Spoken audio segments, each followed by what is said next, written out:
जी हाँ, नमस्कार। आपका हमारे इस चैनल पर हार्दिक स्वागत है।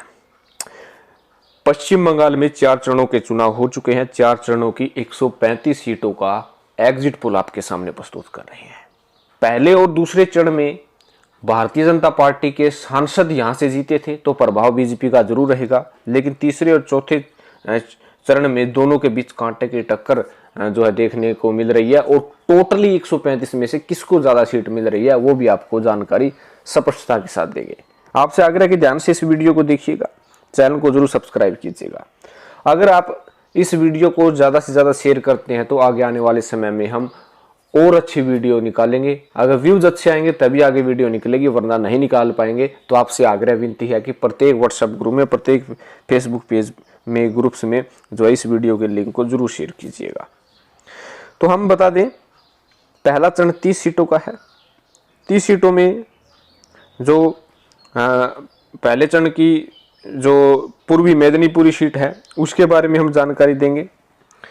पहले चरण की 30 सीट जो आती है वो भारतीय जनता पार्टी ने 2019 में वहां से अपना अच्छा ग्राफ बढ़ाया था। तो पूर्वी मेदिनीपुर की 7 सीटों में से बीजेपी 4, टीएमसी 2, सीपीआईएम और कांग्रेस को 1 सीट मिलती नजर आ रही है पूर्वी मेदिनीपुर के पहले चरण की 30 सीटों में से।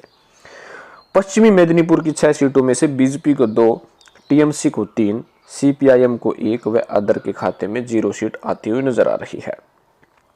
झारग्राम की 4 सीटों में से बीजेपी 1, टीएमसी 3, सीपीआईएम 0 और अदर 0। तो आप देख सकते हैं। पुरुलिया की 9 सीटों में से BJP 5, TMC 2, Congress plus CPIM 2। तो ये आप अंदाजा लगा सकते हैं कि पहला चरण किसकी ओर जा रहा है। बांकुड़ा की बीजेपी के 4 सीटों में से 2 बीजेपी, 2 टीएमसी। तो टोटल 30 सीटें हमारे सामने आ चुकी है। 30 सीटों का एग्जिट पोल आ चुका है। 30 में से 14 बीजेपी, 12 जो है टीएमसी और 2 जो महागठबंधन है कांग्रेस और सीपीआईएम का, उन्हें 4 जो है उन्हें मिलती है नजर आ रही है। 14, 12 और 4 30 में से आप देख सकते हैं मात्र 2 सीटों का गैप बीजेपी और ममता बनर्जी के बीच में है। दूसरे चरण की 30 सीटों की बात करते हैं जो महत्वपूर्ण है।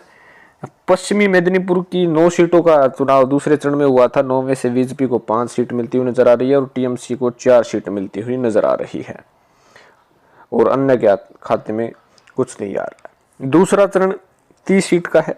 30 सीट में से पूर्वी मेदिनीपुर की जो 6 सीट थी, और अब दक्षिण 24 परगना की 4 सीटों में से बीजेपी को 1, टीएमसी को 3 सीट मिलती हुई नजर आ रही है। तो ग्राफ बढ़ता जाएगा, आप देख सकते हैं। बांकुड़ा की 8 सीटों में से बीजेपी को 3, टीएमसी को 4 और सीपीआईएम कांग्रेस को 1 सीट मिलती हुई नजर आ रही है। दूसरे चरण की 30 सीटों का एग्जिट पोल हमारे सामने आ चुका है। आप स्क्रीन पर देख सकते हैं। 15 पर बीजेपी, 14 पर टीएमसी और 1 पर अन्य। तो कहीं ना कहीं 1 सीट का अंतर है जो बीजेपी 1 सीट से ज्यादा दूसरा चरण में जीत रही है।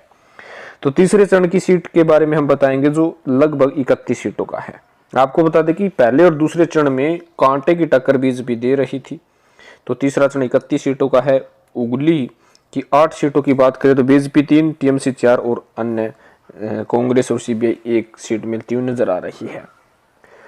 तीसरा चरण बहुत ही रोचक मुकाबला है। तीसरे और चौथे चरण को ममता बनर्जी का गढ़ माना जा रहा है, और ये आप देख सकते हैं उगली की 8 सीट में से बीजेपी 3, टीएमसी 4 और सीपीआई 1। अगले सीट के बारे में हम बात करेंगे तो हावड़ा की 7 सीटों में से बीजेपी को 2, टीएमसी को 5, सीपीआईएम को 0 और अदर को 0 सीट मिलती हुई नजर आ रही है हावड़ा में। दक्षिण 24 परगना की 16 सीट में से बीजेपी को 6, टीएमसी को 8, कांग्रेस गठबंधन को 1 और अदर के खाते में भी 1 सीट जाती हुई नजर आ रही है, जैसे कि आप स्क्रीन पर देख पा रहे हैं। तो ये कह सकते हैं कि अगर हम बात करें कि 31 सीटों में से, तो आप ध्यान से देख सकते हैं कि 31 सीट तीसरे चरण में 11 बीजेपी, 17 टीएमसी, 2 पर जो कांग्रेस और 1 पर अदर है। तो चौथा चरण 44 सीटों का है। कुछ बिहार जिला जो पहला है उसमें 9 सीटों में से बीजेपी को 3, टीएमसी को 5 और सीपीआईएम को 1 सीट मिलती हुई नजर आ रही है। चौथे चरण के कुछ बिहार जिले से, कुछ बिहार में कुछ घटना भी घटी थी, लेकिन हम उसकी चर्चा नहीं करेंगे। 9 सीटों में से बीजेपी को 3, टीएमसी को 5 और सीपीआईएम की पार्टी को या कांग्रेस के साथ जो गठबंधन उन्हें 1 सीट मिल सकती है। अलीपुर द्वार की 5 सीटों में से बीजेपी को 3, टीएमसी को 1 और कांग्रेस गठबंधन को 1 सीट मिलती हुई नजर आ रही है। उगली की 10 सीट में से बीजेपी को 3, टीएमसी को 6, सीपीआईएम को 1 सीट मिलती हुई नजर आ रही है। आवड़ा की 9 सीटों में से जो है बीजेपी को 4, टीएमसी को 5 व अन्य खाते में कुछ भी नहीं आता दिख रहा। दक्षिण 24 परगना 11 सीटों में से बीजेपी को 4, टीएमसी को 6 और सीपीआईएम को 1 सीट मिलती हुई नजर आ रही है। तो ये था 44 सीटों का चौथा चरण। 44 सीटों की बात करें तो 17 पर बीजेपी आगे है, 23 पर जो है ममता बनर्जी की पार्टी आगे है और 4 पर सीपीआईएम आगे है। अगर टोटल 135 सीटों की बात करें तो भारतीय जनता पार्टी को 57 सीटें मिल रही है और ममता बनर्जी की पार्टी को 66 सीटें मिल रही है। सीपीआईएम कांग्रेस के पास 11 सीटें और अदर के पास 1 सीट मिलती हुई नजर आ रही है। यानी दोनों पार्टियों में ममता बनर्जी की पार्टी आगे चल रही है और गैप 9 से 10 सीटों का हो सकता है। यह था एग्जिट पोल 4 चरणों की 135 सीटों का, जिसमें बीजेपी 57, ममता बनर्जी 66, सीपीआईएम को 11 और अदर को 1 सीट मिलती हुई नजर आ रही है। आपको बता दें कि हम किसी प्रकार से ऐसा गलत जानकारी नहीं देते हैं। जो हमारे पास एग्जिट पोल की रिपोर्ट आती है उसी के आधार पर आपके सामने सार्वजनिक कर रहे हैं। धन्यवाद।